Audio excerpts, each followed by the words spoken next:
এই যে শুনুন, জায়গাটা ফাঁকা করে দিন, জায়গা করে দিন, এত জায়গা ফাঁকা কেন?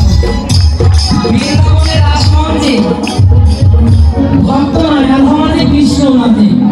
হ্যাঁ, এত ভক্ত এসেছে, আনন্দ হচ্ছে, কিন্তু যে যেভাবে নাচছেন কিন্তু জায়গা করে নাচবেন। আপনার নাচুন, আরেকজনকে সুযোগ করে দেন। এদিকে তোমরা চলে আসো, মায়ের দিকে নাচুন।